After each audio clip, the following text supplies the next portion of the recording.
आप सभी का स्वागत है हमारे यूट्यूब चैनल में। देखिए, आज हम सभी लोग क्लास 10th फिजिक्स में ह्यूमन आइज अर्थात मानव नेत्र से जितने भी ऑब्जेक्टिव इम्पोर्टेंट क्वेश्चन पूछे जाएंगे उनके बारे में चर्चा करेंगे। लेकिन इससे पहले आप जानते होंगे कि हम लोग प्रकाश का परावर्तन, अपवर्तन तथा लेंस से संबंधित जितने भी इम्पोर्टेंट ऑब्जेक्टिव क्वेश्चन थे हम लोग उसके बारे में चर्चा कर चुके हैं। तो चलिए आज हम लोग देखते हैं। इसमें पूछा गया है कि एक व्यक्ति अंधेरे कमरे से सूर्य की रोशनी में बाहर निकलता है, उसकी पुतली आँख में प्रवेश करने वाले प्रकाश को कैसे नियंत्रित करती है। तो एक चीज़ जानते हैं कि पुतली की बात कर रहा है, तो ये पुतली हमारी होती कहाँ है, अर्थात हमारे मानव नेत्र में ही एक भाग पुतली होती है। ये पुतली हमारी होती कहाँ से है, तो आप जानते हैं कि जो नेत्र का सबसे बाहरी पृष्ठ होता है उसे हम लोग कार्निया कहते हैं, और कार्निया से ठीक नीचे आप देखेंगे तो एक पतले काले रंग की झिल्ली होती है जिसे हम लोग क्या कहते हैं, आइरिस। और उसी आइरिस के मध्य बिंदु में ही क्या होता है, एक छिद्र होता है। उसी छिद्र को हम लोग क्या कहते हैं, पुतली कहते हैं। ठीक है, चलिए हम लोग चित्र बनाने की कोशिश करते हैं। देखिए, इसमें हम लोग का एक होता है मानव नेत्र, अर्थात ये नेत्र लेंस होता है। ये मानव नेत्र बनाने की हम लोग कोशिश कर रहे हैं, और इस बाहरी पृष्ठ पर क्या होती है, आपकी कार्निया होती है। ठीक है, और कार्निया इसी के अंदर एक क्या होता है, पतले काले रंग की झिल्ली होती है जिसे हम लोग आइरिस कहते हैं, और इसी के मध्य में एक छिद्र होता है जिसे हम लोग क्या कहते हैं, पुतली कहते हैं। इसमें बहुत सारे पार्ट होते हैं, जैसे आपका ये दृढ़ पटल होता है, ये रक्तक पटल होता है, ये कार्निया हो गया, ये आइरिस, ये हम लोग प्रतारिका के नाम से भी जानते हैं, ये पुतली हो गया, और ये आपका नेत्र लेंस हो जाता है, और उसमें आपका ध्रुव भरा होता है जिसे हम लोग जलीय ध्रुव कहते हैं। यहाँ आपकी रेटिना होती है, ठीक है, और इसी में आपका होता है पीत बिंदु होता है। यहाँ आपकी क्या होती हैं, दृश्य तंत्रिकाएँ होती हैं जहाँ की सूचनाएं मस्तिष्क को भेजा जाती है। तो कंडीशन ये होता है कि जब प्रकाश की किरणें, जब हम कभी कभी आप लोगों ने ये देखा होगा कि जब हम अंधेरे कमरे से अचानक कभी धूप में जाते हैं तो हमारी आंखें बंद हो जाती हैं। हमारी आंखें बंद क्यों होती हैं, क्योंकि हम जानते हैं कि जो दिखे, जब धूप में जाने के कारण हमारे आँख में प्रकाश अधिक आने लगता है, और जब प्रकाश अधिक आने लगता है तो इस कारण जो हमारी ये पुतली होती है, ये पुतली छोटी हो जाती है, जिससे हमारे नेत्र में कम प्रकाश जाए और वस्तुएं मुझे स्पष्ट दिखाई देने लगे। ठीक है, लेकिन कभी ऐसी घटनाएं होती हैं कि जब हम अंधेरे कमरे से, अर्थात जब हम सूर्य के प्रकाश से अंधेरे कमरे में आते हैं तो मुझे कुछ वस्तुएं दिखाई नहीं देती। इसका रीज़न क्या होता है, क्योंकि हमारी जो पुतली होती है उसका गोलक बहुत छोटा हो जाता है, इसलिए बहुत ही कम प्रकाश हमारे नेत्र के अंदर जा पाता है। कुछ समय के पश्चात हम देखते हैं, अपने आँखों को कुछ टाइम तक ऐसे फैलाने की कोशिश करते हैं, तब जाकर जब पुतली बड़ी हो जाती है, अधिक प्रकाश हमारे नेत्र के आगे जाने लगता है, हमारे नेत्रों में अधिक प्रकाश आ जाने लगता है, जिससे मुझे वस्तु स्पष्ट दिखाई देने लगती हैं। तो यही क्वेश्चन आपसे पूछा गया है कि एक व्यक्ति अंधेरे कमरे से सूर्य की रोशनी में बाहर निकलता है तो उसकी पुतली आँख में प्रवेश करने वाले प्रकाश को कैसे नियंत्रित करती है। तो आप जानते होंगे, जब वो प्रकाश से, अर्थात अंधेरे कमरे से जब धूप में जाएगा तो उसकी जो पुतली होगी वो थोड़ा कम हो जाएगी, और जब कम हो जाएगी तो कम होने के कारण उसमें प्रकाश जो होगा वो प्रकाश भी कम हो जाएगा। इसलिए ऑप्शन कौन सा हो जाएगा कि पुतली का आकार कम हो जाएगा और कम रोशनी आँख में प्रवेश करेगी, इसलिए ऑप्शन आपका कौन सा होगा, पहला वाला। ठीक है, चलिए अगले क्वेश्चन को हम देखते हैं कि जब प्रकाश की किरणें आँख में प्रवेश करती है तो अधिकांश अपवर्तन होता है। हम एक चीज़ ये जानते हैं, जो हमारा आँख होता है, आँख की जो सबसे बाहरी परत होती है उसे हम लोग क्या कहते हैं, कार्निया कहते हैं। ये जैसे मान लेते हैं कि मानव नेत्र होता है, और इस मानव नेत्र का सबसे बाहरी परत क्या होता है, कार्निया होती है। ठीक है, ऐसे मानव नेत्र होता है आपका, यहाँ आपका नेत्र लेंस होता है, और उसके बाहरी पृष्ठ पे आपको क्या होती है, कार्निया होती है। तो जो सबसे नेत्र का जो सबसे बाहरी पृष्ठ होता है वो कार्निया होती है। तो जो प्रकाश का अधिकांश जो अपवर्तन होता है उसके बाहरी भाग जो कार्निया होती है, कार्निया पर ही उसका अपवर्तन होता है। ठीक है, तो ऑप्शन आपका बी हो जाएगा। ठीक है, अगला क्वेश्चन बात करते हैं, किसी वस्तु का प्रतिबिंब मानव नेत्र के किस भाग पर बनता है। तो ये जाना जाता है कि किसी वस्तु से आने वाली जो प्रकाश की किरणें होती है सबसे पहले मानव नेत्र के कार्निया पर पड़ती है, और कार्निया से पड़ने के पश्चात वहाँ से उसका कुछ भाग का अपवर्तन होता है, और अपवर्तन के पश्चात उन नेत्र के पीछे भाग, अर्थात जो कार्निया होती है, कार्निया के ठीक पीछे आपकी क्या होती है, आइरिस होती है, और आइरिस में एक छिद्र होता है, जिस छिद्र को हम लोग क्या कहते हैं, पुतली कहते हैं। उससे होकर जाने वाली प्रकाश की किरण क्या होती है, जब नेत्र लेंस में प्रवेश करती है तो नेत्र लेंस से उसका अपवर्तन होता है, और उन नेत्र के पीछे भाग रेटिना पर उसका प्रतिबिंब बनता है। ठीक है, तो उसका प्रतिबिंब कहाँ बनता है, रेटिना पर। और कैसा बनता है, आप जानते हैं, जो नेत्र का पिछला भाग जो रेटिना होती है उस पर जो बना प्रतिबिंब होता है वो आपका आभासी होता है, सीधा होता है, और वस्तु से छोटा होता है। ठीक है, तो चलिए अगले क्वेश्चन की बात करते हैं। इसमें क्या है, ऊंची इमारतों के शीर्ष पर लगाए गए खतरे के संकेत लाल रंग के होते हैं। इन्हें दूर से आसानी से देखा जा सकता है, क्योंकि अन्य सभी रंगों के बीच जो लाल रोशनी होती है इसका क्या कंडीशंस होता है। तो आप जानते हैं कि जो रेड कलर होती है, ये रेड कलर का तरंग दैर्ध्य सबसे अधिक होता है, और इसका विचलन कोण भी क्या होता है, बहुत ही कम होता है, जिसे हम लोगों ने प्रिज्म पढ़ा होगा। प्रिज्म में हम जानते हैं कि जब किसी श्वेत प्रकाश की किरणों को प्रिज्म से गुजारते हैं तो ये प्रिज्म के जो कोण होते हैं अर्थात जो प्रिज्म होते हैं ये श्वेत प्रकाश को 7 भिन्न भिन्न रंगों में विक्षेपित कर देते हैं। इसमें जो सबसे ऊपर होता है वो रेड होता है, जो सबसे नीचे होता है वो आपको वायलेट होता है अर्थात बैगनी होता है। इसमें जो रेड कलर होता है, रेड कलर का जो तरंगदैर्घ्य होता है वो सबसे अधिक होता है और इसका विचलन कोण भी बहुत ही कम होता है, इसलिए धुएं तथा कोहरे में सबसे कम बिखरता है। ठीक है, ऑप्शन नंबर आपका बी हो जाएगा। ठीक है, चलिए अगले क्वेश्चन की बात करते हैं कि एक व्यक्ति किसी वस्तु को अपनी आंखों के करीब देखता है तो उसकी नज़रों में क्या बदलाव आएगा। यदि कोई व्यक्ति किसी वस्तु को अपने आंखों के करीब देखेगा तो उसकी जो सिलेरी मांसपेशियाँ होती हैं वो सिलेरी मांसपेशियाँ क्या हो जाएंगी, सिकुड़ जाती हैं। जो सिलेरी मांसपेशियाँ अर्थात आप कहेंगे कि सिलेरी मांसपेशियाँ क्या होती हैं। जो सिलेरी मांसपेशियाँ होती है, सिलेरी मांसपेशियों का कार्य क्या होता है कि कोई वस्तु चाहे दूर स्थित हो चाहे नज़दीक स्थित हो अर्थात वो अपनी आवश्यकता अनुसार उसकी फोकस दूरी को मैनेज कर लेता है। ठीक है, ये सिलेरी मांसपेशियों का कार्य होता है। तो ठीक है, चलिए अगले क्वेश्चन में बात करते हैं। अगला क्वेश्चन कहा गया है कि वायुमंडल के सूक्ष्म कणों और अणुओं द्वारा सभी दिशाओं में प्रकाश के विक्षेपण को प्रकाश का डाट डाट कहा जाता है। एक चीज़ हम ये जानते हैं कि जब क्या होते हैं प्रकाश के कण अर्थात जो प्रकाश होता है जब छोटे छोटे कणों के द्वारा पड़ती है तो उनके द्वारा अवशोषित कर ली जाती हैं और अवशोषित करके पुनः उत्सर्जित करने की जो घटना होती है इसी को हम लोग कहते हैं प्रकाश का परिकिरण के नाम से जानते हैं। किसे, प्रकाश के परिकिरण के नाम से जानते हैं। जब कोई प्रकाश की किरण क्या होती है अर्थात जब किसी कणों पर पड़ती है तो उनके द्वारा अवशोषित हो जाती है और अवशोषित होने के पश्चात पुनः उत्सर्जित करने की जो क्रिया होती है उसी को हम लोग क्या कहते हैं, प्रकाश का परिकिरण कहते हैं। इसलिए ऑप्शन आपका कौन होगा, ये नंबर। चलिए अगले क्वेश्चन के बारे में बात करते हैं। अगला क्वेश्चन कहा गया किसी प्रिज्म से गुजरने पर सफ़ेद प्रकाश का भिन्न भिन्न रंगों में विक्षेपित हो जाने की प्रक्रिया क्या कहलाती है। अभी हमने आपको बताया है कि जब हम क्या करते हैं किसी भी प्रकाश की किरण को, जब हमारे पास कोई प्रकाश की किरण होती है उस प्रकाश की किरण को हम क्या करते हैं किसी प्रिज्म से गुजारते हैं। तो जब हम किसी प्रिज्म से गुजारते हैं तो ये क्या होती है, जो श्वेत प्रकाश की किरण होती है ये भिन्न भिन्न रंगों में विक्षेपित हो जाती है अर्थात कितने रंगों में, ये 7 रंगों में विक्षेपित हो जाती है।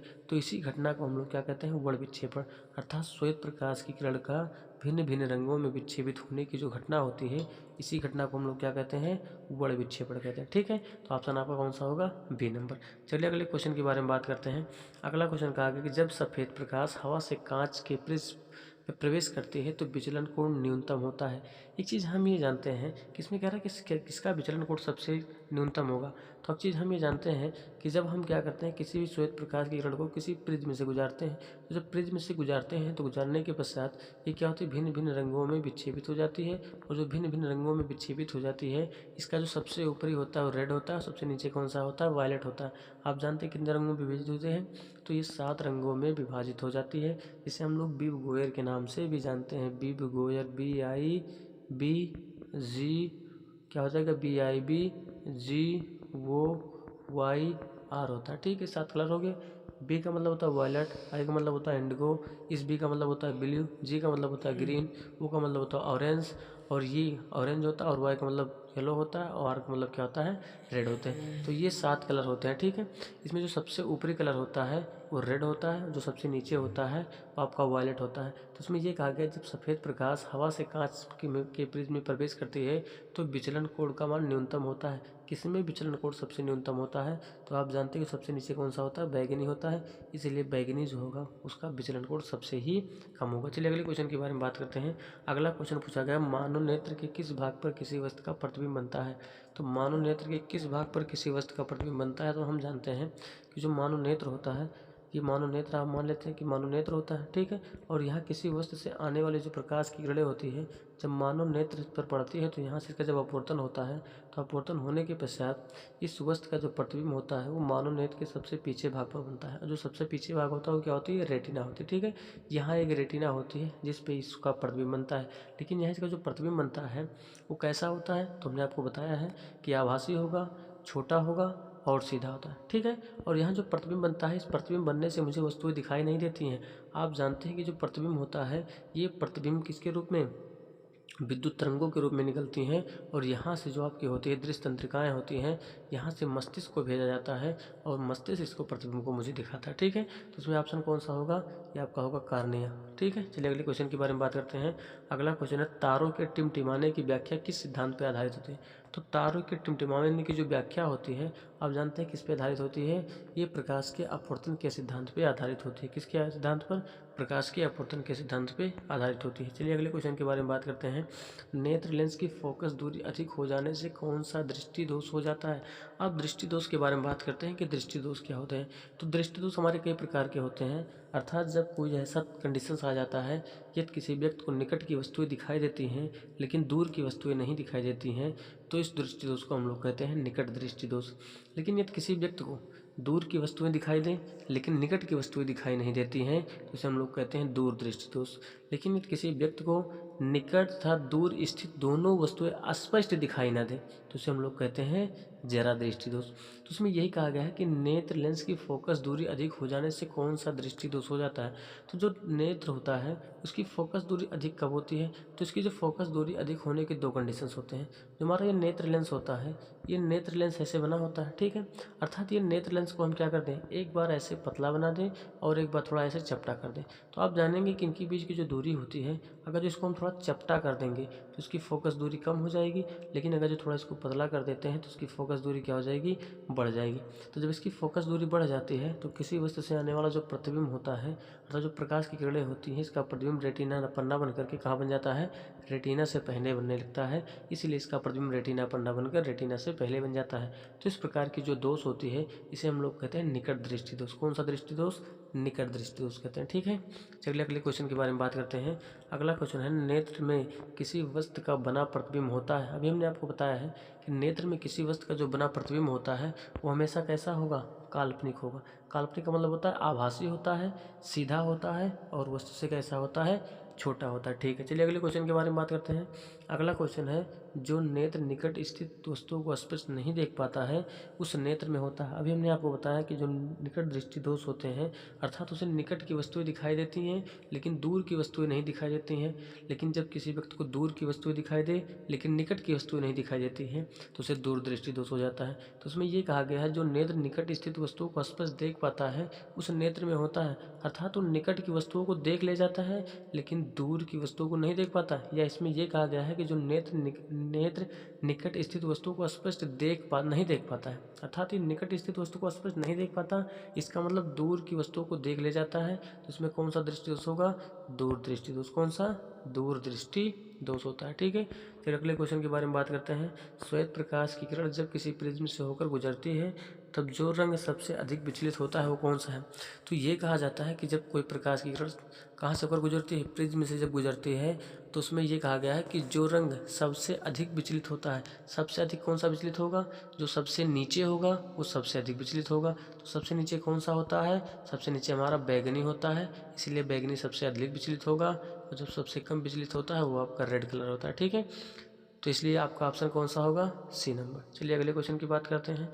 अगला क्वेश्चन हम लोगों का पूछा गया है, अपने लेंस की फोकस दूरी को बदलकर दूर या निकट की वस्तुओं को साफ साफ देख सकने की आँख के गुण को क्या कहते हैं। तो हमने आपको बताया है कि जो आपकी सिलेरी मांसपेशियाँ होती हैं, ये सिलेरी मांसपेशियाँ क्या करती हैं, जो नेत्र लेंस होता है उसको आवश्यकता अनुसार उसकी फोकस दूरी को घटा या बढ़ा करके, चाहे वस्तुएं निकट स्थित हों चाहे दूर स्थित हों, हम उसे स्पष्ट देख सकते हैं। तो उसकी जो क्षमता होती है, इसी क्षमता को हम लोग कहते हैं समंजन क्षमता के नाम से जानते हैं। किस क्षमता के नाम से, समंजन क्षमता के नाम से जानते हैं। चलिए अगले क्वेश्चन की बात करते हैं। अगला क्वेश्चन दिया गया, जरा दूर दर्दिशा से पीड़ित व्यक्ति का उपचार किस प्रकार लेंस से किया जाता है। अर्थात जरा दूर दृष्टि दोष के नाम से जानते हैं। जैसे हम लोग अभी हमने आपको बताया कि जो जरा दूर दृष्टि दोष होता है उसमें व्यक्ति को ना तो निकट की वस्तुएं स्पष्ट दिखाई देती हैं, ना ही दूर की वस्तुएं स्पष्ट दिखाई देती हैं। तो इस प्रकार के दोष को दूर करने के लिए हम लोग क्या करते हैं, बाईफोकल लेंस का प्रयोग करते हैं। किसका, बाईफोकल लेंस का प्रयोग करते हैं, ठीक है। चलिए अगले क्वेश्चन की बात करते हैं। अगला क्वेश्चन है, विभिन्न दूरियों पर स्थित वस्तु को प्रतिबिंब को फोकस करने के लिए आँख के लेंस की फोकस दूरी परिवर्तित होती है। तो हम जानते हैं, हमने आपको बताया है कि हमारे नेत्र में क्या होती है, सिलेरी मांसपेशियाँ होती हैं। जो सिलेरी मांसपेशियाँ क्या करती है, आवश्यकता अनुसार नेत्र लेंस की फोकस दूरी को घटा या बढ़ा कर लेती है, जिससे वस्तुएं मुझे स्पष्ट दिखाई देती हैं। तो आपकी कौन सी हो जाएगी, सिलेरी मांसपेशियों के द्वारा। किसके द्वारा, सिलेरी मांसपेशियों पेशियों के द्वारा। तो ऑप्शन आपका कौन सा होगा? C number. चलिए अगले क्वेश्चन की बात करते हैं। अगला क्वेश्चन है, एक स्वस्थ मानव नेत्र के लिए निकट तथा दूर बिंदु क्रमशः होते हैं। अर्थात निकट तथा दूर बिंदु की बात करते हैं कि हम न्यूनतम कितनी दूरी तक देख सकते हैं और अधिकतम कितनी दूरी तक स्पष्ट देख सकते हैं। तो न्यूनतम की बात करते हैं तो ये कहा जाता है कि हम 25 सेंटीमीटर से कम दूरी पर किसी वस्तु को लाते हैं तो वो वस्तुएं मुझे स्पष्ट दिखाई नहीं देती हैं। अगर जो अधिकतम की बात करें तो इसकी कोई सीमा नहीं हो सकती। जहाँ तक हम देख सकते हैं वो हमें दिखाई देती है, हम वहाँ तक देख सकते हैं। जैसे हम जानते हैं कि यहाँ से तारों की दूरी मुझे पता नहीं होती कि यहाँ से तारे कितने दूर हैं, लेकिन यदि हम तारों को देखते हैं तो तारा मुझे स्पष्ट दिखाई देता है। अर्थात पृथ्वी से तारों की दूरी इनफाइनाइट होती है, अर्थात अनंत होती है। इसलिए कि जो न्यूनतम दूरी कहा जाएगा तो न्यूनतम दूरी 25 सेंटीमीटर तक स्पष्ट हम देख सकते हैं, लेकिन उससे जैसे पास लाते हैं उससे कम दूरी पर तो वस्तुएं मुझे स्पष्ट दिखाई नहीं देंगी। लेकिन अगर जो अनंत यानी कि न्यूनतम ये तो हो गया, लेकिन अगर जो दूरतम बिंदु की बात करें तो आपकी क्या होती है? इनफाइनाइट। इसलिए आपका ऑप्शन जो होगा और डी नंबर से होगा, ठीक है, यानी 25 सेंटीमीटर और क्या होगा? अनंत होगा, ठीक है। चलिए अगले क्वेश्चन की बात करते हैं। अगला क्वेश्चन, जो नेत्र दूर स्थित वस्तु को स्पष्ट देख पाता है उस नेत्र में होता है। अर्थात जिस व्यक्ति को दूर की वस्तुएं दिखाई दे, इसमें कह रहा है कि जो नेत्र दूर स्थित वस्तु को स्पष्ट नहीं देख पाता है उस नेत्र में होता है। अर्थात जो वस्तुएं दूर स्थित वस्तु को स्पष्ट नहीं देख पाता है लेकिन निकट की वस्तुएं उसे स्पष्ट दिखाई देती हैं तो उसे कौन सा दोष हो जाता है? निकट दृष्टि दोष होता है। उसे कौन सा? निकट दृष्टि दोष हो जाता है, क्योंकि निकट की वस्तुएं उसे दिखाई देती हैं लेकिन दूर की वस्तुएं स्पष्ट दिखाई नहीं देती हैं, ठीक है। चलिए अगले क्वेश्चन की बात करते हैं। अगला क्वेश्चन हम लोग का पूछा गया है, किस दृष्टि दोष में किसी वस्तु का प्रतिबिंब रेटिना के आगे बनता है। अर्थात रेटिना के आगे बनने का कारण क्या होता है? हम आपको बता चुके हैं कि जब किसी भी नेत्र का जो नेत्र लेंस होता है या तो थोड़ा फैल जाएगा या तो थोड़ा चपटा हो जाएगा। यदि फैल जाता है तो उसकी फोकस दूरी बढ़ जाती है, लेकिन वो क्या होता है? थोड़ा चपटा हो जाता है, से चपटा हो जाएगा तो रेटिना और उनके बीच की दूरी घट जाएगी, और जो रेटिना उनके बीच की दूरी घट जाती है तो इसका प्रतिबिंब रेटिना पर ना बनकर रेटिना के पीछे बनने लगता है। इस प्रकार के जो दोष होते हैं इस दोष को हम लोग कहते हैं दूर दृष्टि दोष कहते हैं, ठीक है। कौन सा दोष? दूर दृष्टि दोष के नाम से जानते हैं। और इसे दूर करने के लिए हम लोग क्या करते हैं? नेत्र के सामने उत्तल लेंस का चश्मा लगा देते हैं, जिससे किसी वस्तु से आने वाली प्रकाश की किरणें क्या हो जाती हैं? थोड़ा अपसारित हो जाती हैं, और उसका प्रकाश की किरण क्या हो जाती है? पहले ही थोड़ा डाइवर्ट हो जाता है और उसका प्रतिबिंब रेटिना के बाहर न बनकर रेटिना पर बनने लगता है, जिससे वस्तु मुझे स्पष्ट दिखाई देने लगती है, ठीक है। तो इसलिए आपका ऑप्शन कौन सा हो जाएगा? बी, दूर दृष्टि दोष में, ठीक है। चलिए अगले क्वेश्चन की बात करते हैं। अगला क्वेश्चन पूछा गया, नेत्र की समंजन क्षमता कम हो जाने से उत्पन्न होती है। नेत्र की समंजन क्षमता अर्थात जो आपकी सिलेरी मांसपेशियाँ होती हैं, अगर जो सिलेरी मांसपेशियाँ थोड़ा कठोर हो जाती हैं जिसके कारण हमारी समंजन क्षमता कम हो जाती है, तो इसके लिए कौन सा दृष्टि दोष होता है? जरा दृष्टि दोष। अर्थात जरा दृष्टि दोष इस प्रकार होता है कि इसमें क्या होता है, ना तो निकट की वस्तु स्पष्ट दिखाई देती हैं, ना ही दूर की वस्तु स्पष्ट दिखाई देती हैं। इसे दूर करने के लिए हम लोग क्या करते हैं? बाईफोकल लेंस का प्रयोग करते हैं, ठीक है। ये कंडीशन कौन सा होगा? तो आपका ऑप्शन होगा आपका यहाँ से ऑप्शन नंबर सी, जरा दृष्टि दोष हो जाता है, ठीक है। चलिए अगले क्वेश्चन की बात करते हैं। अगला क्वेश्चन है, चंद्रमा पर खड़े आंतरिक यात्री को आकाश प्रतीत होता है। अगर जो कोई व्यक्ति चंद्रमा पर जाता है और चंद्रमा से आकाश को देखता है तो उसे कैसा प्रतीत होता है? तो उसे काला दिखाई देता है। कैसा दिखाई देता है?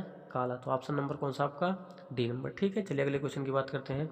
अगला क्वेश्चन है, श्वेत रंग कितने रंगों के मेल से बना होता है। तो हमने अभी आपको बताया है कि जो श्वेत प्रकाश होते हैं जब हम किसी प्रिज्म से क्या करते हैं, उन्हें गुजारते हैं तो ये भिन्न भिन्न रंगों में विभक्त हो जाती हैं। और कौन कौन से रंगों में? अर्थात ये 7 कलर होते हैं, जिसे हम लोग विव गोयर के नाम से भी जानते हैं, ठीक है। तो ये कितने रंगों में विभक्त होती हैं? 7 रंगों में, ठीक है।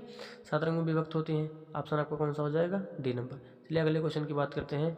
अगला क्वेश्चन है, दृश्य प्रकाश में किस वर्ण का तरंगदैर्घ्य अधिकतम होता है। तो कहा गया कि दृश्य प्रकाश में किस वर्ण का तरंगदैर्घ्य अर्थात वेवलेंथ अधिक होता है। तो हम लोग जब लाइट चैप्टर पढ़ रहे थे तो उसमें हम लोगों ने पढ़ा था प्रॉपर्टी के बारे में, लाइट की प्रॉपर्टी के बारे में। एक प्रॉपर्टी उसमें थी कि जो प्रकाश का तरंगदैर्घ्य होता है वो आपका 3900 एंगस्ट्रॉम से कितना होता है? 7500 यानी 7800 एंगस्ट्रॉम तक होता है। कितना तक? 7800 एंगस्ट्रॉम तक होता है। तो उसमें ये कहा गया था कि दृश्य प्रकाश में किस वर्ण का तरंगदैर्घ्य सबसे अधिकतम होता है। तो आप जानते हैं कि जो सबसे ऊपर कलर होता है कौन सा? रेड कलर होता है, इसका जो वेवलेंथ अर्थात जो तरंगदैर्घ्य होता है ये सबसे अधिक होता है, लेकिन इसका जो विचलन कोण होता है वो सबसे ही कम होता है। ठीक है, चलिए अगले क्वेश्चन की बात करते हैं। अगला क्वेश्चन कहा गया कि इंद्रधनुष का बनना किस परिघटना पर आधारित होता है। तो जो इंद्रधनुष होता है, इंद्रधनुष का बनना भी प्रकाश के अपवर्तन पर आधारित होता है, क्योंकि चीज़ हम जानते हैं कि जो इंद्रधनुष बनते हैं ये हमेशा दो कंडीशन में बनते हैं, या तो बरसात होने से पहले बनेंगे या तो बरसात होने के बाद बनते हैं।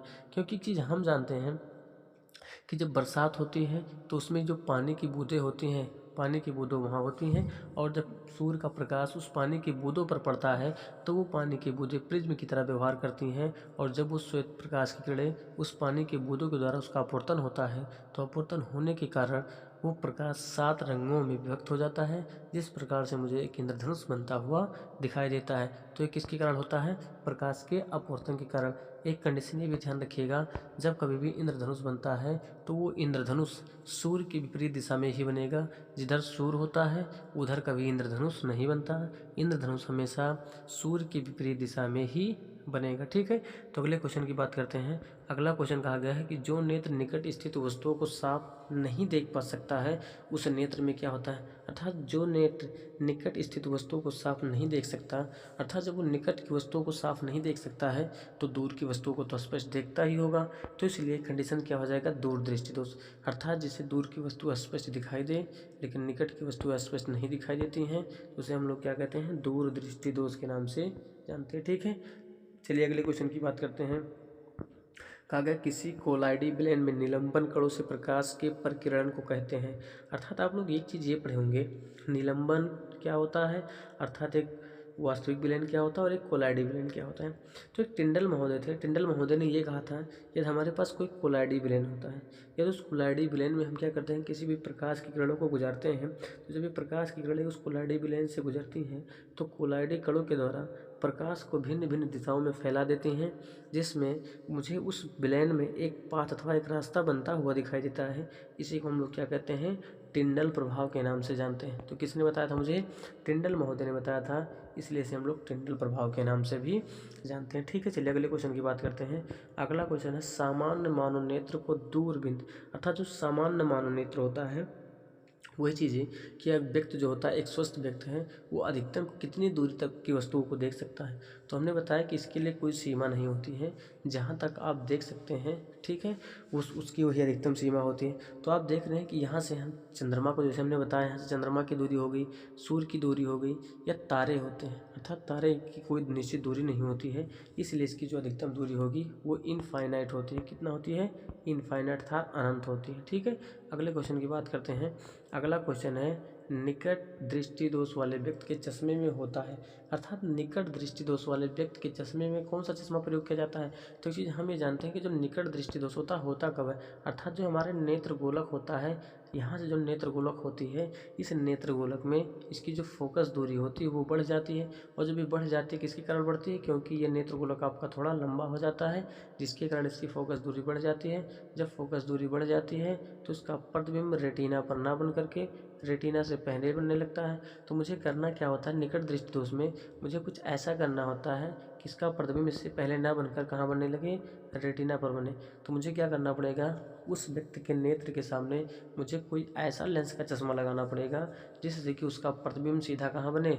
रेटिना पर बने। तो मुझे करना क्या होगा? थोड़ा अपसारित कराने वाली कोई लेंस लाने हैं। तो आप जानते हैं कि कौन सा लेंस होता है जो प्रकाश किरणों को अपसारित कराती है? तो आपका होता है अवतल लेंस। अवतल लेंस क्या करती है?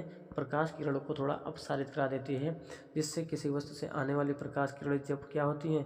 अवतल लेंस पे पड़ती हैं तो थोड़ा क्या हो जाती हैं? अपसारित हो जाती हैं। अभी नहीं, अपसारित, अर्थात थोड़ा फैल जाती हैं, और फैलने के पश्चात जब ये नेत्र लेंस पे जाती हैं तो नेत्र लेंस के द्वारा जब इसका अपवर्तन होता है तो इसका प्रतिबिंब कहाँ बनने लगता है? रेटिना पर बनने लगता है, जिससे मुझे ये वस्तुएं स्पष्ट दिखाई देने लगती हैं। तो कौन सा लेंस होगा आपका? अवतल लेंस। ठीक है, चलिए अगले क्वेश्चन की बात करते हैं। अगला क्वेश्चन है मानव नेत्र में उपस्थित लेंस होता है। हम जानते हैं जो हमारा मानव नेत्र होता है उसमें जो लेंस लगा होता है किस प्रकार का दिखाई देता है? तो किस प्रकार का दिखता है? वो उत्तल लेंस के आकार का दिखता है। किसकी तरह? उत्तल लेंस के आकार का। ठीक है, चलिए अगले क्वेश्चन की बात करते हैं। अगला क्वेश्चन है निम्न में से किस दृष्टि दोष में नेत्र को क्रिस्टलीय लेंस धुंधला अपारदर्शी हो जाता है। एक कंडीशन हम जानते हैं कि किसी भी व्यक्ति का जो नेत्र होता है, नेत्र लेंस होगा, अगर जो क्रिस्टलीय लेंस धुंधला या अपारदर्शी, अपारदर्शी का मतलब ये होता है जिससे प्रकाश की किरणें एक पार से दूसरे पार ना जा पाए, अर्थात जब प्रकाश की किरणें एक पार से दूसरे पार नहीं जा पाएंगी तो क्या मुझे वस्तु स्पष्ट दिखाई पड़ेंगी? नहीं दिखेगा। तो इस प्रकार की जो दृष्टि दोष होती है उसे हम लोग मोतियाबिंद के नाम से जानते हैं। जब मोतियाबिंद किसी का होता है तो इसमें जो नेत्र लेंस होती है ये नेत्र लेंस धुंधला हो जाता है, अर्थात उससे प्रकाश की किरणों का अपवर्तन नहीं हो पाता। जब अपवर्तन ही नहीं हो पाएगा तो उसका प्रतिबिंब रेटिना पर कैसे बनेगा? इस प्रकार के जो दोष होते हैं उस दोष को क्या कहते हैं हम लोग? मोतियाबिंद के नाम से जानते हैं। ठीक है, चलिए अगले क्वेश्चन की बात करते हैं। अगला क्वेश्चन है, स्पेक्ट्रम प्राप्त करने के लिए किसका उपयोग किया जाता है?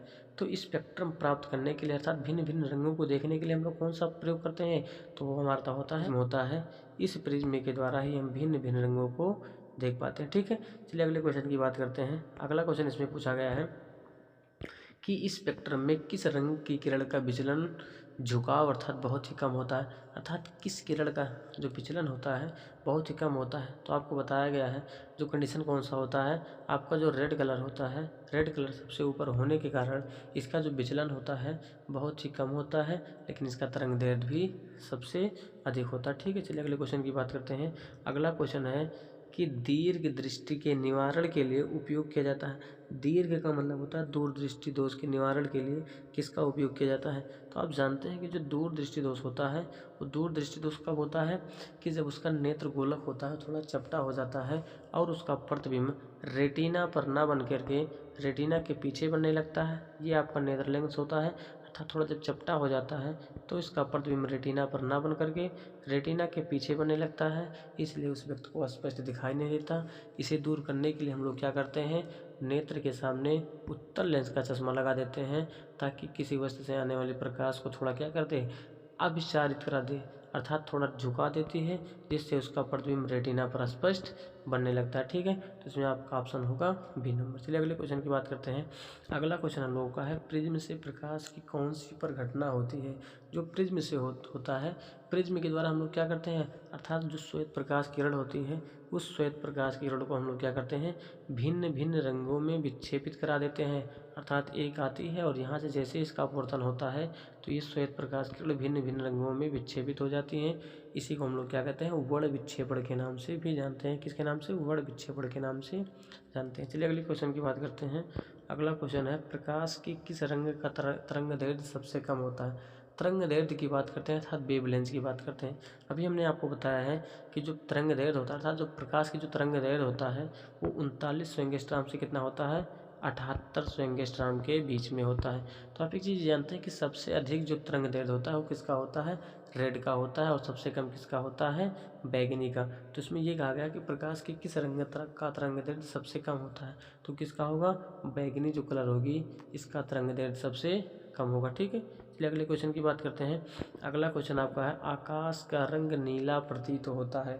आकाश जो होता है उसका रंग नीला प्रतीत होता है किसके कारण? ये भी होता है प्रकाश के परकिरण के कारण।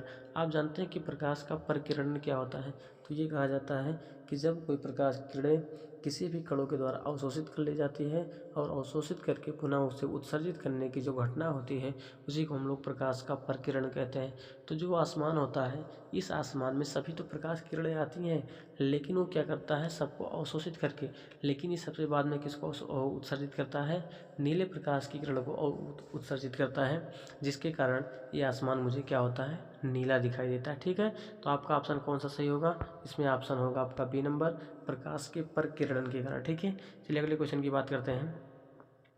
आँख व्यवहार करता है, ये कहा जाता है कि जो आँख में लेंस लगे होते हैं वो किस प्रकार के लेंस का व्यवहार करते हैं? तो आप जानते हैं कि जो हमारे आँख होते हैं उस आँख में जो लेंस लगा होता है वो लेंस किसका व्यवहार करता है, अर्थात वो उत्तल लेंस की भांति व्यवहार करता है। किसकी भांति? तरह उत्तल लेंस की तरह वो व्यवहार करता है। ठीक है, चलिए अगले क्वेश्चन की बात करते हैं। अगला क्वेश्चन पूछा गया है, एक साधारण प्रिज्म कितने सतह से घिरा होता है? तो ये हम जानते हैं कि जब हम लोग का प्रिज्म होता है, आप देखेंगे कि जो प्रिज्म इस प्रकार से प्रिज्म होता है, ऐसा कंडीशन, ठीक है, ये 3D फिगर होता है, जो बनाया जाना संभव नहीं है। आप देख सकते हैं कि जो प्रिज्म बनाया गया है इसमें कितने सतह अर्थात कितने पृष्ठ दिखाई देते हैं। तो आप देखेंगे कि एक पृष्ठ तो आपका ये हो गया, एक दूसरा पृष्ठ आपका ये हो गया, और एक तीसरा पृष्ठ आपका ये हो गया। ठीक है, और एक सामने आपका होता है, जो सामने बनाया जाना संभव नहीं है, ये आपका चौथा पृष्ठ होता है। ठीक है, तो इसमें कितने पृष्ठ होते हैं? तो आपने देखा इसमें 4 पृष्ठ होते हैं। कितने पृष्ठ? 4 ब्रिज। ठीक है, तो ऑप्शन आपका कौन सा होगा? B number. चलिए अगले क्वेश्चन की बात करते हैं। अगला क्वेश्चन है, यदि किसी वस्तु का प्रतिबिंब रेटिना के पीछे बनता है तो वो व्यक्ति किस दृष्टि दोष से पीड़ित होता है? अभी हमने आपको जस्ट बताया कि यदि किसी वस्तु का प्रतिबिंब रेटिना पर न बन के रेटिना के पीछे बनता है तो वो व्यक्ति क्या होता है? दूर दृष्टि दोष से पीड़ित होता है। अर्थात उसे दूर की वस्तुएं तो दिखाई देती हैं लेकिन निकट की वस्तुएं दिखाई नहीं देती, क्योंकि उसका जो नेत्र गोलक होता है थोड़ा चपटा हो जाता है तथा जो नेत्र लेंस होता है थोड़ा चपटा हो जाती है, जिसके कारण उसकी फोकस दूरी कम हो जाती है। ठीक है, तो इसलिए कौन सा ऑप्शन होगा? ऑप्शन नंबर आपका हो जाएगा दूर दृष्टि दोष, अर्थात ऑप्शन ये हो जाएगा। ठीक है, चलिए अगले क्वेश्चन की बात करते हैं। अगला क्वेश्चन पूछा गया है, किसी माध्यम में छोटे छोटे कणों के निलंबन को हम लोग क्या कहते हैं? अर्थात तो वही हमने आपको बताया है कि किसी माध्यम में छोटे छोटे कणों के निलंबन को हम लोग क्या कहेंगे? कोलाइड कहेंगे। क्या कहेंगे उसे? हम लोग कोलाइड कहेंगे। ठीक है, टिंडल महोदय के अकॉर्डिंग, किसके महोदय अकॉर्डिंग? टिंडल महोदय के। चलिए हम लोग अगले क्वेश्चन पर बात करते हैं। अगला क्वेश्चन है, नेत्र गोलक का व्यास लगभग होता है। जो हमारे नेत्र गोलक होते हैं, मानव का जो नेत्र होता है देखने में तो बहुत छोटा होता है, लेकिन देखा जाए तो इसका जो व्यास होता है, इसका जो डायमीटर होता है वो लगभग 2.3 सेंटीमीटर के बराबर होता है। कितना? 2.3 सेंटीमीटर के बराबर होता है। ठीक है, चलिए अगले क्वेश्चन की बात करते हैं। अगला क्वेश्चन है कि विद्युत सिग्नल कौन उत्पन्न करता है? तो चीज़ हम ये जानते हैं कि किसी वस्तु से आने वाली जो प्रकाश की किरणें होती हैं, जब उसका प्रतिबिंब रेटिना पर बनता है तो रेटिना पर बनने के बाद मुझे वस्तुएं दिखाई नहीं देती हैं। रेटिना क्या करती है? उसे विद्युत सिग्नल के रूप में बदल देती है, और विद्युत सिग्नल के रूप में बदलने के पश्चात उसे जो आपकी दृश्य तंत्रिकाएँ होती हैं, दृश्य तंत्रिकाओं के द्वारा उसे मस्तिष्क को भेज दिया जाता है, और मस्तिष्क के द्वारा ही मुझे वस्तुएं दिखाई देती हैं। अर्थात ये नहीं होता कि जब रेटिना पर बन गया तो मुझे वस्तुएं दिखाई देने लगेंगी, ऐसा नहीं होता है। जब तक उसका क्या होती है, मस्तिष्क पर नहीं जाएगा, मस्तिष्क के पास नहीं पहुंचेगा, तब तक हम उस किसी वस्तु को देख नहीं पाएंगे। तो इसलिए आपका कौन सा हो जाएगा? रेटिना हो जाएगा। ठीक है, चलिए अगले क्वेश्चन की बात करते हैं। सिग्नलों की व्याख्या कहाँ होती है? देखिए हमने आपको वही बताया, जो सिग्नल होते हैं इसकी व्याख्या कहाँ होती है? तो ये कहाँ होगी? मस्तिष्क में। अभी है ना, बताया ना आपको कि इसका जो व्याख्या होगी वो मस्तिष्क में होती है, क्योंकि जब तक ये मस्तिष्क को नहीं जाएगा तब तक मुझे कोई वस्तु स्पष्ट दिखाई नहीं देंगी। स्पष्ट क्या, कुछ नहीं दिखाई देगा। ठीक है, चलिए अगले क्वेश्चन की बात करते हैं। अगला क्वेश्चन है, पुतले के साइज को नियंत्रित करने वाला गहरा पेशी डायाफ्राम क्या कहलाता है? अर्थात ऐसा क्वेश्चन भी पूछा जा सकता है, या कभी आपसे ऐसा क्वेश्चन पूछा जा सकता है कि जो आपकी कार्निया होती है, कार्निया के ठीक पीछे एक पतले काले रंग की झिल्ली होती है, उसे हम लोग क्या कहते हैं? ठीक है, तो ये दोनों क्वेश्चन एक ही है। इसे कहा जाता है परितारिका, या कभी कभी इसे क्या कहता है? आयरिस के नाम से भी जानते हैं। इसका इंग्लिश होता है आयरिस, लेकिन इसका हिंदी क्या होता है? परितारिका। किसे हम लोग परितारिका के नाम से भी जानते हैं। ठीक है, चलिए अगले क्वेश्चन की बात करते हैं। अगला क्वेश्चन है, आँख की पुतली किस प्रकार कार्य करती है? तो आँख की जो पुतली होती है वो किस प्रकार का काम करती है? अर्थात जब इसमें ज़्यादा प्रकाश आएगा, अर्थात जब हम धूप में जाते हैं तो हमारी जो पुतली होती है वो पुतली कम हो जाती है, जिससे हमारी आँखों में कम प्रकाश जाए। लेकिन जब हम अंधेरे कमरे में आते हैं तो हमारी पुतली फैल जाती है, जिसके कारण हमारे नेत्रों में अधिक प्रकाश आना शुरू हो जाता है और वस्तुएं मुझे स्पष्ट दिखाई देती हैं। कभी कभी हम लोग ऐसे घटना देखते होंगे कि जब हम क्या करते हैं, अंधेरे कमरे से और अचानक बाहर धूप में चले जाते हैं तो हमारी आंखें बंद हो जाती हैं। क्यों? क्योंकि हमारे आंखों में अचानक तेज़ी से ज़्यादा प्रकाश जाना शुरू हो जाता है, और ये पुतली जो होती है वो ज़्यादा होती है, इसलिए जब बंद हो जाती है तो पुतली सिकुड़ जाती है, जिससे हमारे आंखों में कम प्रकाश जाना शुरू हो जाता है। ठीक है, लेकिन जब कभी अचानक ऐसा होता है कि जब हम लोग धूप से अचानक अंधेरे कमरे में आ जाते हैं तो मुझे वस्तुएं कुछ दिखाई नहीं देती। क्यों? क्योंकि हमारी जो पुतली होती है उसका नेत्र बहुत, जो पुतली होती है वो बहुत ही कम होती है, अर्थात मुझे बहुत कम प्रकाश मेरे अंदर जाता है, इसलिए मुझे वस्तुएं दिखाई नहीं देती। लेकिन कुछ टाइम के बाद हम क्या करते हैं, अपनी आंखों को खूब बड़ा कर देखने की कोशिश करते हैं, जिससे हमारी पुतली फैल जाती है और वो अधिक प्रकाश आना शुरू हो जाता है, जिससे मुझे वहाँ भी वस्तु स्पष्ट दिखाई देने लगती हैं। ठीक है, तो इसलिए कौन सी हो जाएगा इसमें? आँख की पुतली किस प्रकार कार्य करती है? तो आप इसमें कहेंगे परिवर्ती द्वारक की भांति कार्य करती है, क्योंकि ये परिवर्ती द्वारक का मतलब क्या होता है? ये आवश्यकता अनुसार प्रकाश को परिवर्तित कर लेती है। जहाँ इसे ज़्यादा ज़रूरत होगी ज़्यादा लेगी, जहाँ कम की ज़रूरत होगी वहाँ कम लेगी। ठीक है, चलिए अगले क्वेश्चन की बात करते हैं। अगला क्वेश्चन होता है, कार्निया के पीछे एक संरचना होती है, उसे हम लोग कहते हैं, जैसे अभी हमने आपको बताया कि अगर जो क्वेश्चन ऐसा पूछा जाएगा कि कार्निया के पीछे एक पतले काले रंग की झिल्ली होती है, उसे हम लोग क्या कहते हैं? तो आप वही कहेंगे परितारिका कहेंगे या उसे आइरिस के नाम से भी जानते हैं। इसी परितारिका के मध्य में एक छिद्र होता है जिसे हम लोग क्या कहते हैं, पुतली कहते हैं। ठीक है, तो इसके पहले हम लोगों ने क्वेश्चन पे चर्चा किया। ठीक है, चलिए अगले क्वेश्चन की बात करते हैं। अगला क्वेश्चन है कि निकट दृष्टि दोष उत्पन्न होने का क्या कारण होता है। अर्थात निकट दृष्टि दोष उत्पन्न होने का एक ही कारण होता है, क्योंकि जिसकी वक्रता त्रिज्या होती है वो बढ़ जाती है। जब उसकी वक्रता त्रिज्या बढ़ जाएगी, किसकी वक्रता त्रिज्या, ये हमारा मानव नेत्र है। ठीक है, और इसकी जो वक्रता त्रिज्या, ये जो नेत्र गोलक होता है थोड़ा फैल जाता है, और फैलने के कारण इसकी जो वक्रता त्रिज्या हो जाती है बढ़ जाती है, जिसके कारण इसका प्रतिबिंब रेटिना पर ना बनकर रेटिना से कहाँ बन जाता है, पहले बन जाता है। ठीक है, इसलिए उस व्यक्ति में निकट दृष्टि दोष हो जाता है। तो इसमें क्या हो जाएगा, अब लेंस की वक्रता त्रिज्या क्या हो जाएगी, बढ़ जाएगी। तो ऑप्शन आपका बी नंबर होगा। चलिए अगले क्वेश्चन की बात करते हैं। अगला क्वेश्चन है निकट दृष्टि दोष दूर करने के लिए किस लेंस का व्यवहार किया जाता है।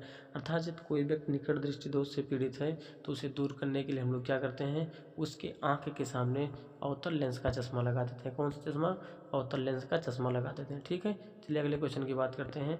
अगला क्वेश्चन है आँख में प्रवेश करने वाले प्रकाश की मात्रा को नियंत्रित करती है। अभी हमने जस्ट आपको बताया कि किसी आँख में जो प्रवेश करने वाले जो प्रकाश की किरणें होती है उसको कौन नियंत्रित करती है, तो जो आपकी पुतली होती है वो पुतली उसे क्या करती है, नियंत्रित करती है। ठीक है, चलिए अगले क्वेश्चन की बात करते हैं। अगला क्वेश्चन है कि नेत्र में प्रवेश करने वाले प्रकाश की किरणों का अधिकांश अपवर्तन होता है। तो ये जानते हैं कि नेत्र में प्रवेश करने वाले जो प्रकाश की किरणें होती हैं उनका अधिकांश भाग का जो अपवर्तन होता है वो नेत्र के जो बाहरी भाग होता है, जिसे हम लोग कार्निया के नाम से जानते हैं, तो कार्निया के बाहरी पृष्ठों पर ही सबसे ज़्यादा उसका अपवर्तन हो जाता है। तो कौन सा होगा, ऑप्शन सी नंबर। चलिए अगले क्वेश्चन पर चलते हैं हम लोग। अगला क्वेश्चन है मंद प्रकाश में किसकी शिथिलता से पुतली पूर्ण रूप से फैल जाती है। तो आप जानते हैं जब हमारी पुतली अर्थात जो हमारी आइरिस होती है, आइरिस जानते हैं आप लोग, आइरिस क्या करती है, आइरिस जिसे हम लोग परितारिका के नाम से जानते हैं, जब यही हमारी आइरिस क्या हो जाती है, शिथिल हो जाती है, जिसके कारण हमारी पुतली पूर्ण रूप से फैल जाती है। तो ऑप्शन कौन सा हो जाएगा, सी नंबर। चलिए अगले क्वेश्चन की बात करते हैं इसमें। अर्थात ये आइरिस नहीं, इसको हम परितारिका के नाम से कहेंगे, क्योंकि आइरिस आपका गलत लिखा हुआ है। इसमें परितारिका कहेंगे या तो आपका आइरिस होगा। ठीक है, चलिए अगले क्वेश्चन की बात करते हैं। अगला क्वेश्चन हम लोगों का है नेत्र गोलक के गोल होने पर देख पाते हैं। अर्थात जब हम लोगों का नेत्र गोलक एकदम से गोल हो जाता है, इसका मतलब उसकी क्या होती है, फोकस दूरी बढ़ जाती है। जब फोकस दूरी बढ़ जाती है तो मुझे निकट की वस्तु स्पष्ट दिखाई देंगी, लेकिन दूर की वस्तु स्पष्ट नहीं दिखाई देती हैं। तो उसकी दूरी कितनी हो जाएगी, लगभग वो निकट की जो वस्तु होंगी वो निकट की वस्तुएं मुझे स्पष्ट दिखाई देती हैं, लेकिन दूर की वो वस्तुएं मुझे स्पष्ट दिखाई नहीं देती हैं। इसलिए ऑप्शन आपका ये हो जाएगा। चलिए अगले क्वेश्चन की बात करते हैं। अगला क्वेश्चन हम लोगों का है वस्तु को हटा लेने के बाद भी नेत्र पटल पर प्रतिबिंब कितने सेकंड तक रहता है। तो ये कहा जाता है यदि वस्तु को हम अपने नेत्र के सामने से हटा लेते हैं तो उसका जो प्रतिबिंब होता है वो हमारे नेत्र के सामने कितने समय तक बना रहता है। हमारे नेत्रों पर उसका प्रतिबिंब जो रेटिना बनती है, उस रेटिना पर उसका प्रतिबिंब कितने समय तक रहता है, तो वो आपका रहता है 1 सेकंड का 1/10वां भाग। 1 सेकंड का 1/10वें भाग तक उसका प्रतिबिंब हमारे नेत्र के रेटिना पर बना होता है। ठीक है, उसके बाद वो हट जाता है। चलिए ठीक है, अगले क्वेश्चन की बात करते हैं।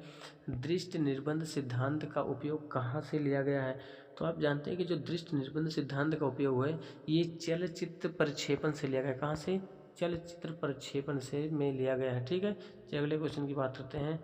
अगला क्वेश्चन है कार्निया के पीछे क्या है जो काले रंग की पेशियों का समुच्चय होता है।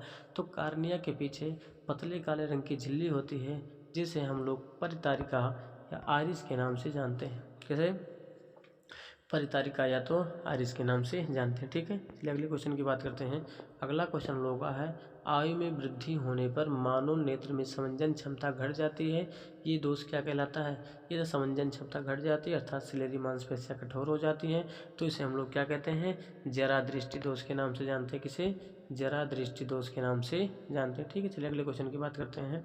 अगला क्वेश्चन है कार्निया में दोष अर्थात उसके पूर्ण गोलीय न होने के कारण किस प्रकार का नेत्र दोष हो जाता है।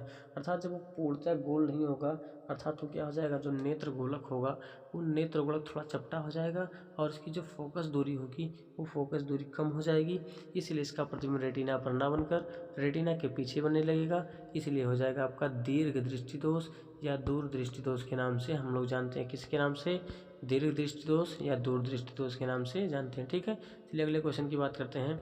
अगला क्वेश्चन है अबिंदुतकता नेत्र दोष वाले व्यक्ति के चश्मे में किस तरह के लेंस से दोष का निवारण किया जाता है। जो अभिन्नता दोष होते हैं इसको दूर करने के लिए हम लोग क्या करते हैं, बेलनाकार लेंस का प्रयोग करते हैं। किसका?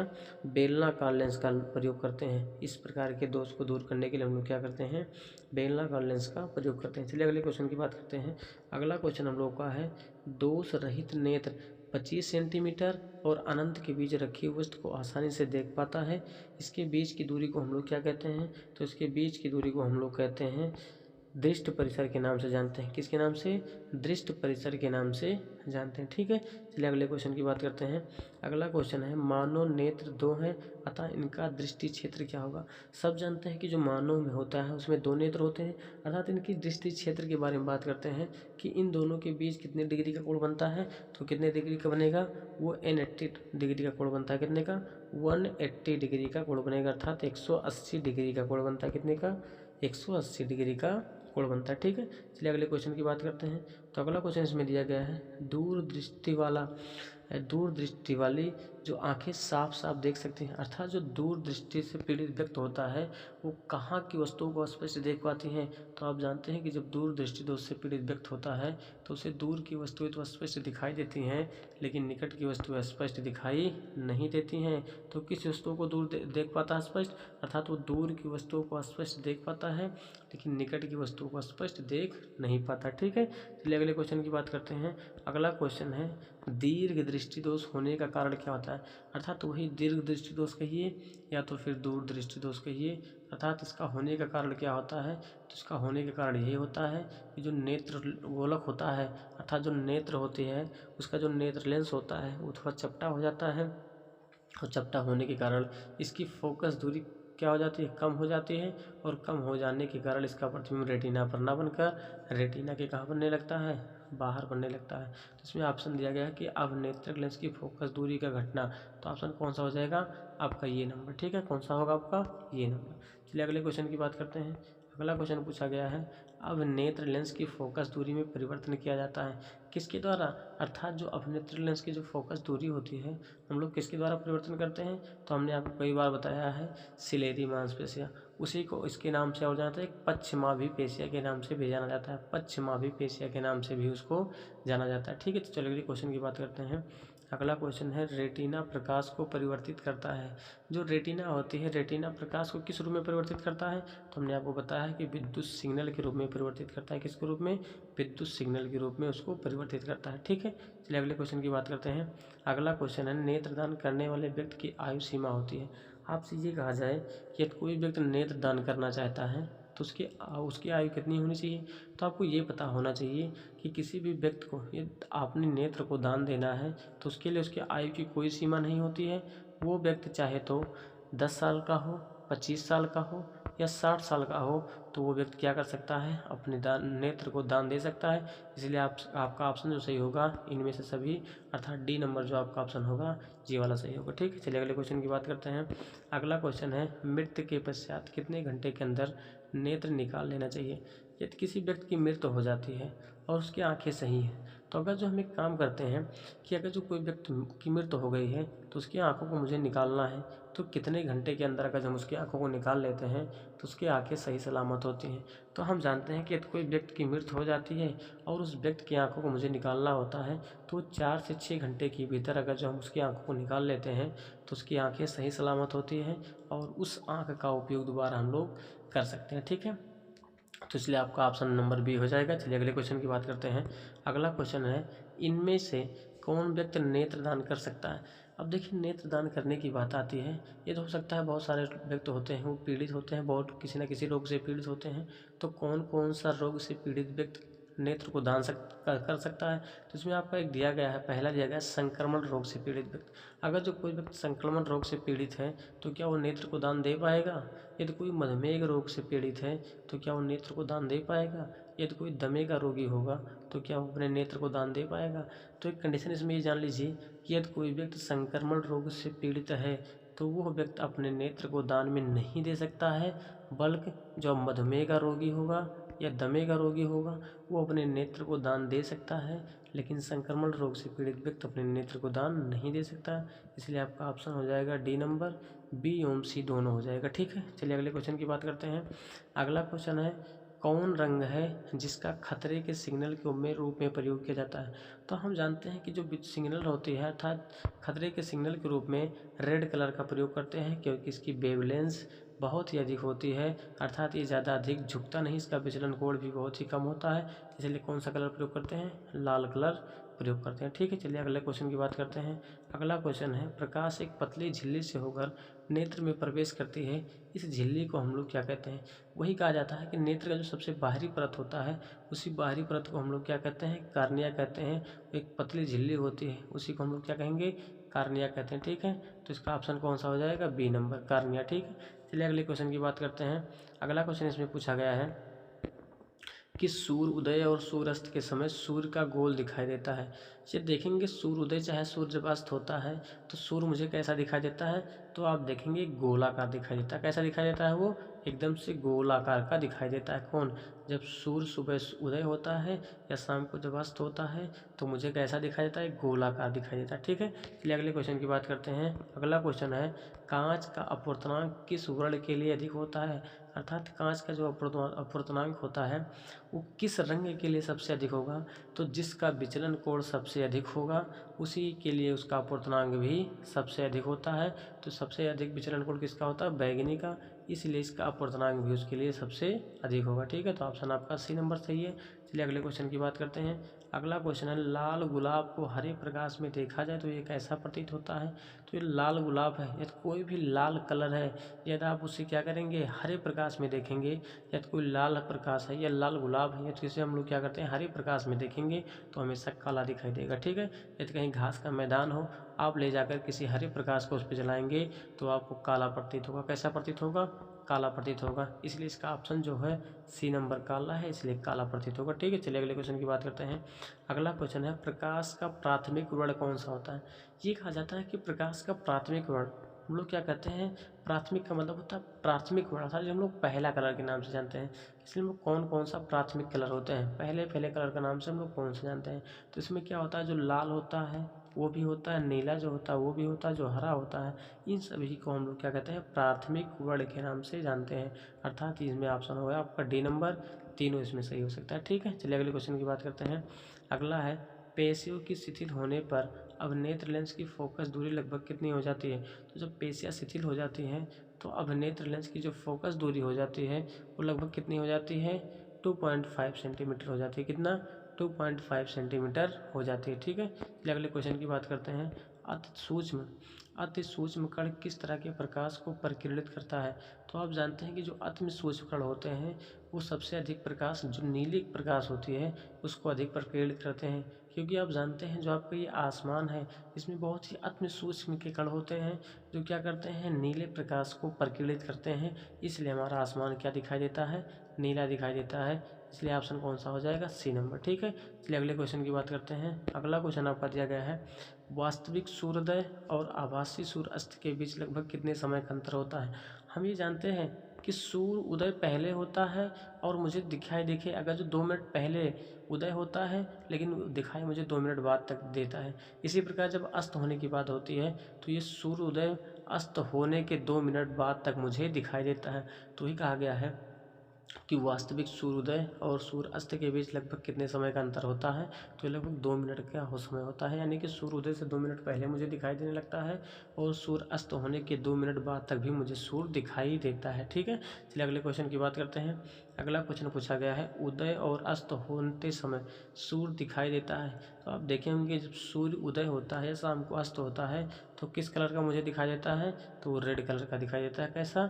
रेड अर्थात लाल कलर का मुझे दिखाई देता है। ठीक है, चलिए अगले क्वेश्चन की बात करते हैं। अगला क्वेश्चन है, एक एंगस्ट्राम का मान कितना होता है? तो बहुत बार हम लोग जानते हैं इसमें जो एक एंगस्ट्राम होता है, एक एंगस्ट्राम बराबर कितना होता है? 10⁻⁻10 मीटर होता है। कितना? 10⁻⁻10 मीटर। इसलिए ऑप्शन कौन सा होगा आपका? ये नंबर 10⁻⁻10 मीटर लिखा गया। ठीक है, ये। चलिए अगले क्वेश्चन की बात करते हैं। अगला क्वेश्चन हम लोग का है, प्रिज्म से प्रकाश की कौन सी परिघटना घटती है? जो प्रिज्म होती है, प्रिज्म के द्वारा क्या होता है? जब कोई प्रिज्म होती है, जब उसे हम किसी प्रकाश किरणों को गुजारते हैं तो भिन्न भिन्न रंगों में विक्षेपित हो जाती है। इसी घटना को हम लोग क्या कहते हैं? वर्ण विक्षेपण के नाम से जानते हैं। अर्थात वर्ण मतलब रंग और विक्षेपण मतलब भिन्न भिन्न रंगों में विक्षेपित होना, अर्थात रंगों का विभिन्न रंगों में विक्षेपित होने की घटना को हम लोग वर्ण विक्षेपण कहते हैं। ठीक है, चलिए अगले क्वेश्चन की बात करते हैं। अगला क्वेश्चन है, नेत्र लेंस की फोकस दूरी अधिक हो जाने से कौन सा दृष्टि दोष हो जाता है? तो किसी भी नेत्र लेंस की जो फोकस दूरी जब अधिक हो जाती है तो उससे हो जाता है निकट दृष्टि दोष हो जाता है। कौन सा? निकट दृष्टि दोष हो जाता है, क्योंकि जो नेत्र लेंस होती है अर्थात वो क्या हो जाता है, थोड़ा फैल जाता है, जिससे उसकी फोकस दूरी बढ़ जाती है और उस व्यक्ति की किसी वस्तु से आने वाली प्रकाश का प्रतिबिंब रेटिना पर न बनकर रेटिना से पहले बन जाता है। इसलिए उस व्यक्ति को निकट की वस्तुएं तो दिखाई देती हैं लेकिन दूर की वस्तुएं स्पष्ट दिखाई नहीं देती हैं, इसलिए उसे निकट दृष्टि दोष हो जाता है। ठीक है, चलिए अगले क्वेश्चन की बात करते हैं। अगला है, किस दृष्टि दोष में किसी वस्तु का प्रतिबिंब रेटिना के आगे बनता है? तो आप तुरंत देखेंगे, यदि किसी वस्तु का प्रतिबिंब पहले बनता है तो निकट दृष्टि दोष, यदि उसका प्रतिबिंब रेटिना पर न बनकर रेटिना के पीछे बनेगा तब क्या हो जाएगा? वो हो जाता है आपका दूर दृष्टि दोष, क्योंकि जो नेत्र गोलक होती है अर्थात जो नेत्र लेंस होती है वो थोड़ा चपटा हो जाती है और उसको फोकस दूरी बढ़ जाने के कारण इस प्रकार के दोष को हम लोग दूर दृष्टि दोष के नाम से जानते हैं। ठीक है, चलिए अगले क्वेश्चन की बात करते हैं। अगला क्वेश्चन है, नेत्र की समंजन क्षमता कम हो जाने से उत्पन्न हो जाती है। तो यदि नेत्र की समंजन क्षमता कम हो जाती है तो इस प्रकार के जो दोष उत्पन्न होते हैं उसे हम लोग कौन सा कहते हैं? जरा दृष्टि दोष के नाम से जानते हैं, क्योंकि ऐसा दोष उत्पन्न होने से उस व्यक्ति को न तो निकट की वस्तुएं स्पष्ट दिखाई देंगी न ही दूर की वस्तुएं अस्पष्ट दिखाई देती हैं। इसे दूर करने के लिए हम लोग क्या करते हैं? कौन सा लेंस लगाते हैं? तो जो इस प्रकार के जो दृष्टि दोष होते हैं उसे हम दूर करने के लिए हम लोग बाईफोकल लेंस का प्रयोग करते हैं। ठीक है, चलिए अगले क्वेश्चन की बात करते हैं। अगला क्वेश्चन है, तारों के टिमटिमाते प्रतीत होने का कारण क्या है? तो तारों के टिमटिमाते होने का जो प्रतीक होता है वो प्रकाश के अपवर्तन के कारण, अर्थात ये वायुमंडलीय अपवर्तन कह सकते हैं इसे, वायुमंडलीय अपवर्तन के कारण होता है। ठीक है, चलिए अगले क्वेश्चन की बात करते हैं। अगले क्वेश्चन में है, एक प्रिज्म द्वारा श्वेत प्रकाश के स्पेक्ट्रम में वर्ण विक्षेपण जिस घटना के कारण होती है उसे हम लोग कौन सी घटना कहते हैं? तो वर्ण विक्षेपण के कारण होती है, अर्थात अपवर्तन के कारण। जो प्रकाश की किरणें होती हैं जब किसी प्रिज्म से गुजरती हैं तो उसमें उनको प्रकाश का अपवर्तन हो जाती है, इसलिए जो घटना होती है इस घटना को हम लोग क्या कहते हैं? प्रकाश के अपवर्तन के नाम से जानते हैं। ठीक है, चलिए अगले क्वेश्चन की बात करते हैं। अगला क्वेश्चन है, किसी कण पर पढ़कर प्रकाश के एक अंश के विभिन्न दिशाओं में बिखरने की घटना को क्या कहते हैं? तो हमने कई बार आपको बताया है कि प्रकाश की प्रकिरण एक घटना होती है, जब किसी वस्तु से आने वाली प्रकाश की किरणें जब किसी कणों पर पड़ती हैं तो पड़ने के पश्चात तो भिन्न भिन्न रंगाओं में क्या हो जाती हैं, अर्थात भिन्न भिन्न दिशाओं में विक्षेपित हो जाती हैं। इसी घटना को हम लोग क्या कहते हैं? प्रकाश का प्रकिरण के नाम से जानते हैं। ठीक है, चलिए अगले क्वेश्चन इसमें बात करते हैं। बस हम लोग का लास्ट क्वेश्चन था। चलिए फिर मिलते हैं हम लोग इसी प्रकार अगले नेक्स्ट क्वेश्चन में, तब तक के लिए धन्यवाद।